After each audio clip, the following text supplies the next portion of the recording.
Voilà. Merci à tous d'être dans cet événement qui montre aussi l'intérêt.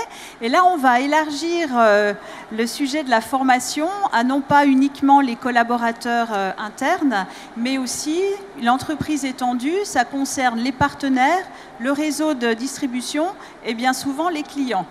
Donc, notre client qui sont les services industriels de Genève n'ont pas pu être présents aujourd'hui. Sophie Schonenberger, qui est responsable de formation du programme que vous allez découvrir, attend un heureux événement. Donc, ce n'était pas évident dans le temps d'organiser ça. Et puis, côté de Boris Reynaud, c'est aussi la capacité de travail et puis le temps, la météo, qui peut aussi nous impacter sur les trajets entre la Suisse et la France. Alors, pour nous présenter dans le panorama des éditeurs de solutions digitales, nous, on est un peu particulier parce que déjà, on est suisse et que ça nous donne un tissu, un ADN un peu particulier. La Suisse, c'est un pays qui est multilingue, qui est petit, certes, mais composé de cultures différentes. Donc, ça nous amène déjà à avoir des plateformes qui vont répondre à des besoins, à des cultures différentes. Et dès le début, qu'est-ce qu'on a fait? C'est qu'en fait, on est éditeur de portails de formation, de solutions digitales. Je dis portail au pluriel parce qu'on va pouvoir adresser différentes cibles, mais aussi différentes thématiques, différents métiers. Et quand on est dans la diversité, on ne peut pas avoir un seul portail qui sert tous les besoins. On en discutait tout à l'heure avec Isabelle. On est aussi dans ce qu'on appelle les métaportails qui vont venir en amont d'autres solutions parce qu'on a aussi des clients qui ont Cornerstone. Donc, vous avez vu, il y a des particularités. C'est que vous avez besoin d'outils auteurs, vous avez besoin de solutions TMS. On s'intègre, nous, avec un partenaire TMS qui est Foderis. Et vous avez besoin de pouvoir travailler en écosystème. Alors, pour répondre à une question qui a été posée tout à l'heure, comment ça s'interconnecte? Tout simplement, il y a des partenariats qui se font et qui sont humains, mais aussi technologiques, ce qui veut dire qu'on va utiliser des services qui vont envoyer des informations d'un service à l'autre et qui vont vous permettre de faire vos KPI, votre retour sur investissement et de voir comment tout ça s'interface.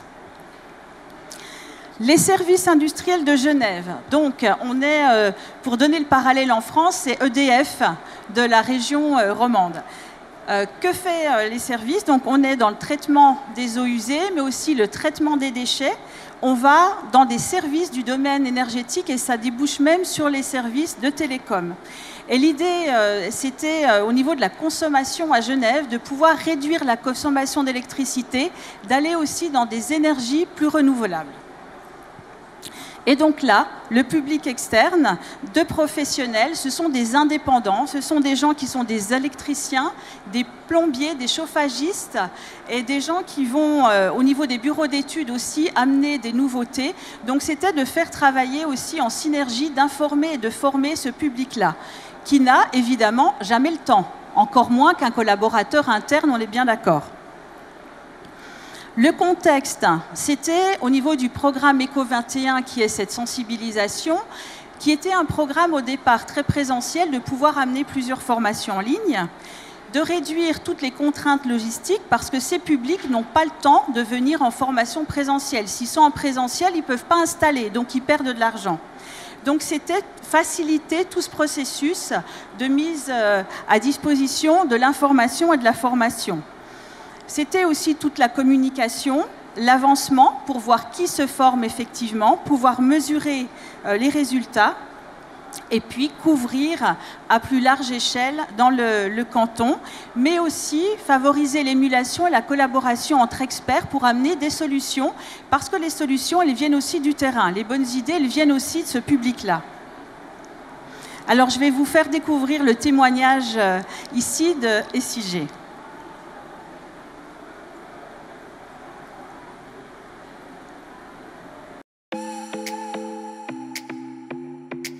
L'entreprise étendue, vous connaissez? C'est l'entreprise aux intérêts étroitement liés avec ceux de ses partenaires et clients.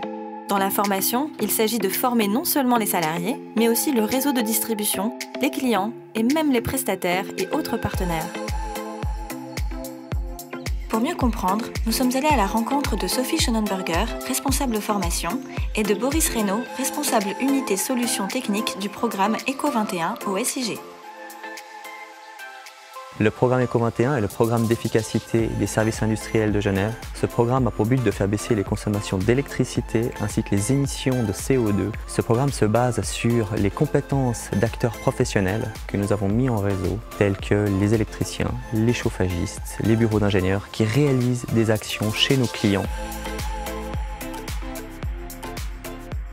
On a constaté dans le cadre du programme ECO 21 que la formation était un levier essentiel dans l'accompagnement qu'on propose à nos différents publics cibles. On a commencé à développer de la formation en 2010, donc on avait à l'époque à peu près 5 formations. Aujourd'hui, en 2018, on en a maintenant 30 et le nombre de participants a triplé, ce qui a impliqué forcément des changements et donc certaines problématiques.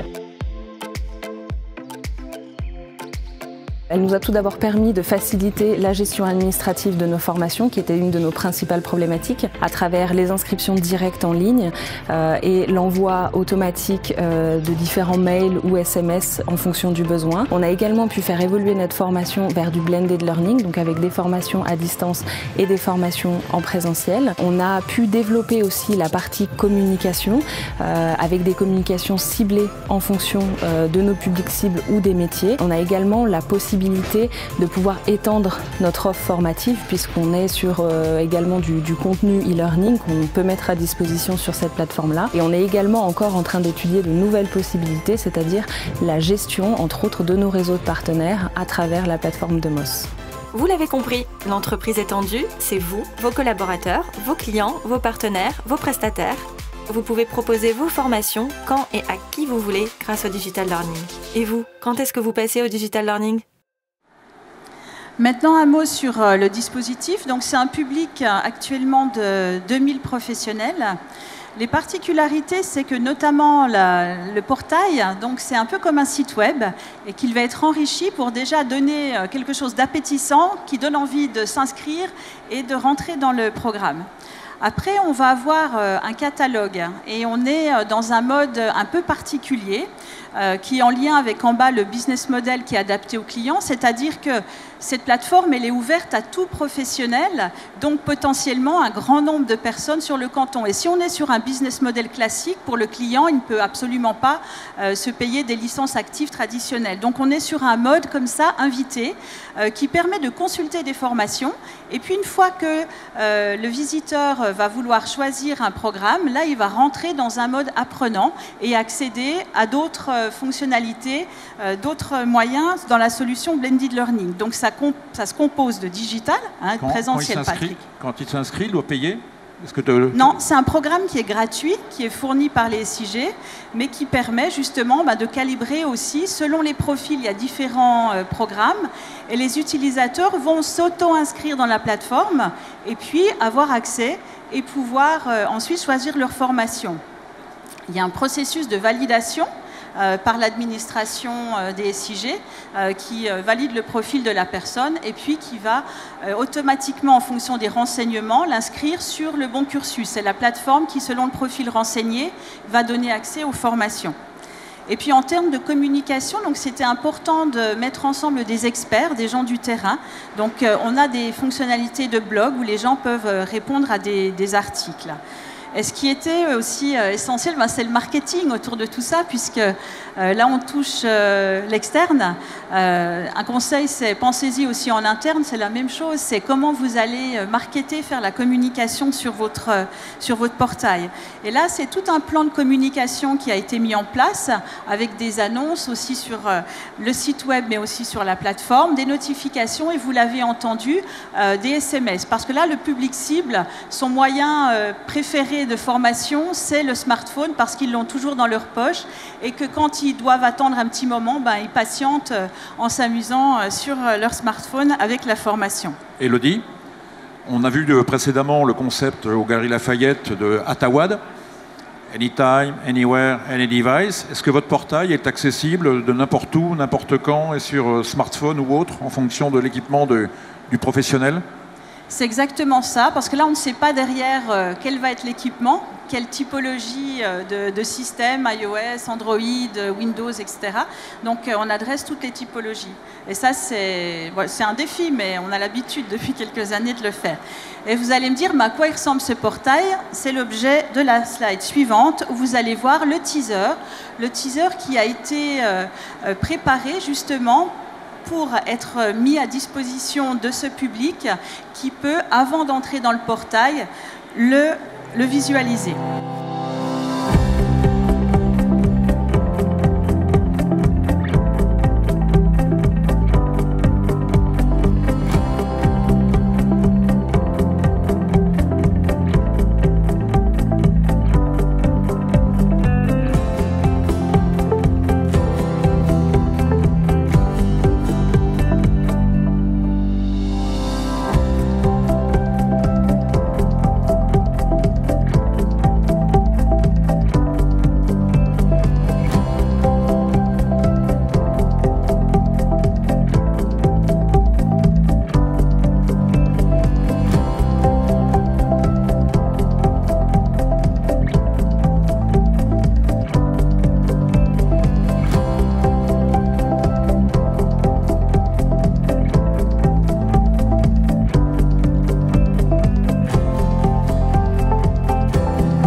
Voilà, j'arrive à la fin de la présentation. Ce que j'apprécie dans ce programme, c'est que le digital, c'est là aussi pour réduire notre empreinte énergétique. Le fait aussi que mes clients ne soient pas présents aujourd'hui, ça démontre que, ma foi, on a 2 personnes en moins transportées. On l'a réduit effectivement et vous pourrez à loisir revoir cette vidéo sur les réseaux, ce qui vous permettra aussi de garder un souvenir et une trace. Et on est sur le stand B30. Voilà, sur la partie digitale. Le portail donc pour les professionnels de SIG 21, est-il accessible sur Internet à moi, enfin n'importe qui voudrait les consulter? Oui, vous pouvez aller consulter, mais je ne pense pas que vous passerez la barrière plus loin qu'invité. Donc quelle est l'URL? On la trouve facilement? Vous pouvez la trouver en tapant, en googlant, et vous pourrez la trouver, je pense. Non, ça m'intéresse. Sur le site des SIG. Bien, écoute, merci pour ce témoignage. Donc on voit là un cas très particulier, c'est comment un prestataire de service, comme dans le domaine de l'énergie, mais ce n'est pas le même cas, comment un constructeur, comment un fabricant peut toucher son entreprise étendue. Installateur, revendeur ou ainsi de suite, avec des problématiques effectivement d'engagement. Qu'est-ce qui va faire que l'installateur va s'inscrire, regarder, suivre un cours et revenir? Alors justement, dans ce contexte-là, c'est important, ça leur donne des moyens aussi de différenciation sur le marché. Donc c'est des plus, c'est de la formation, donc ils deviennent meilleurs, plus professionnels. Voilà. Et le fait aussi de leur donner un accès qui est à Tawad, c'est quand ils veulent comme ils veulent, ça leur permet de combler des moments, attente d'un client, ils sont à la porte, le client n'est pas là, mais ils peuvent se former. Donc c'est tous les moments, c'est ce qu'on appelle les interstices de formation, tous ces petits moments digitaux où on peut créer le temps de se former. Donc ça veut dire derrière aussi des petites capsules digitales de formation. On n'est pas dans des gros programmes pour ces publics-là. On a souvent des tout petits modules, une vidéo qui dure 1 minute 30, 2 minutes, et c'est la concaténation finalement de ces ressources de formation qui forment un parcours. Et puis c'est quand même des gens, on est dans des métiers très techniques, donc à un moment donné, besoin de se retrouver sur le terrain pour être devant des machines, dans des situations d'échange aussi avec d'autres professionnels. Merci. Eh bien, passons aux séances de questions avec la salle. Monsieur, devant.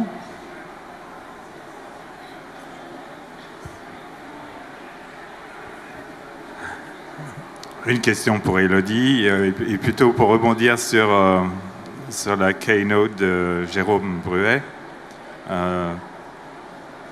L'entreprise étendue. Lorsqu'on veut en fait mettre en place une organisation apprenante, eh bien, il faut aller jusqu'à l'entreprise étendue. Qu'est-ce que tu en penses? Je crois que maintenant, Jérôme, effectivement, a dit une chose très importante tout à l'heure, c'est le business, finalement, qui est là pour driver la formation. En tout cas, les besoins de formation, ils émanent du business. Et le business, ce n'est pas uniquement les collaborateurs, c'est toute l'entreprise, les clients, etc. Et on a, notamment dans tout ce qui est le retail, le réseau de distribution, là, ça en prend tout son sens, notamment dans des boutiques multimarques et autres, où le besoin, il est là d'apporter la formation sur la place de travail, sur le poste, et de pouvoir donner des moyens accessibles avec tous les devices, tous les outils finaux. C'est un bon moyen d'accélérer le business. On parle de time to market. Donc effectivement, pour qu'un produit trouve rapidement son succès, le rôle de tous les installateurs, de tous les prescripteurs est capital. Une autre question? Bonjour, Laurence Dulon, Orange. Est-ce que ce type de prestation est possible, évidemment, sur différents pays quand vous travaillez avec des gens à l'international? Je suppose que oui, mais c'est juste pour vérifier. Tout à fait. On avait des expériences chez Orange encore récemment. C'est des plateformes qui sont traduites en 20 langues, donc y compris l'arabe, qui demandent des choses un petit peu particulières au niveau du portail, puisque la langue est inversée. Donc quand on prévoit ce qu'on appelle des interfaces, des look and feel de portail, quand on fait l'arabe, on a un petit travail supplémentaire à faire. Et du coup, les contenus aussi sont traduits. Il y a des facilités dans l'outil éditeur aussi de contenu de MOS, mais ça peut être aussi dans des éditeurs tiers, on peut tout intégrer, de basculer sur du XML pour aller traduire en langage Xlif pour les techniques et de pouvoir faciliter l'appropriation et la réintégration des multilingues. D'accord, merci. Merci. Une autre question? Alors moi j'en ai une. Tu as parlé d'espace de collaboration, de blog.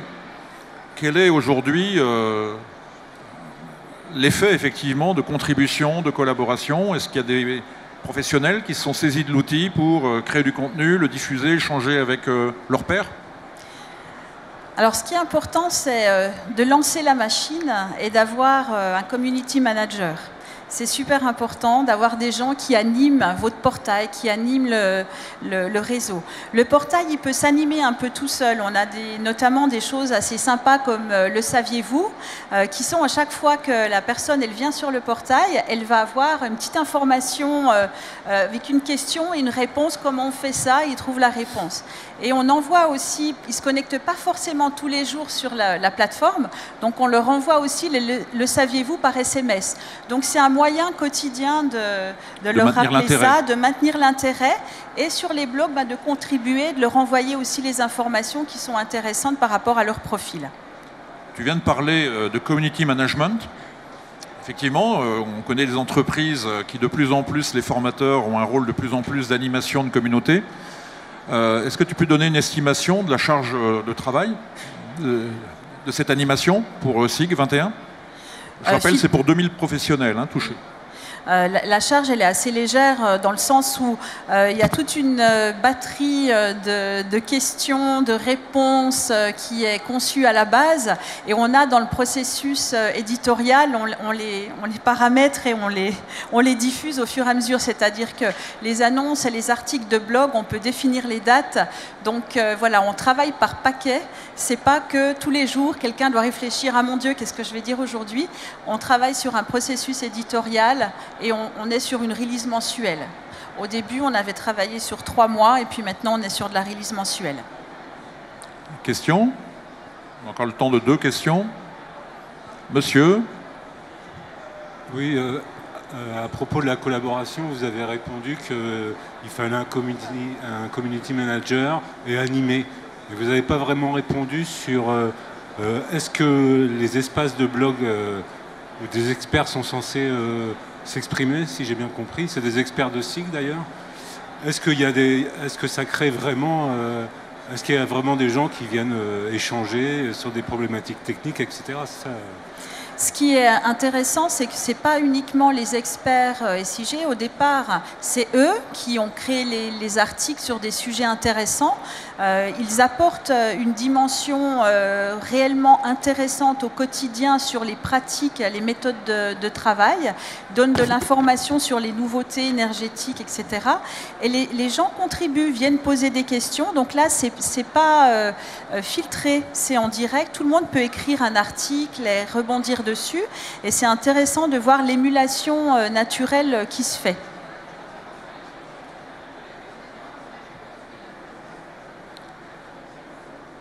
Une question? Moi j'en ai une, Elodie. Ok, merci. J'ai une question, c'est qu'est-ce qui gagne finalement le professionnel à aller dans la plateforme? Il gagne du temps, il gagne des connaissances, ça accélère son business. Hein, donc si on regarde la plateforme et le portail du côté de l'installateur, de l'ingénieur de bureau d'études, voilà, c'est quoi ses gains à lui, son bénéfice? Je pense avoir un petit peu répondu tout à l'heure, mais je reviens dessus. Au départ, c'était des gens qui venaient en formation présentielle parce que ça fait partie aussi de l'intérêt des clients actuellement d'aller vers tout ce qui est l'énergie verte, les économies d'énergie, etc. Et donc, qu'est-ce qu'ils y gagnent? C'est aussi une certification. Ils ont une certification programme Eco 21 à destination donc ça me semble très très important. Le Stamp SIG. Donc au-delà de j'ai le Stamp, ce qui veut dire que je suis reconnue comme un professionnel qui va permettre aussi à son client de réduire sa consommation, donc de baisser sa facture. Et les clients naturellement cherchent plus ce type de prestataire qu'un prestataire normal qui n'est pas dans un programme de formation continue. Donc ça le met en valeur et en même temps, il y a un bénéfice qui arrive au niveau de ses clients finaux.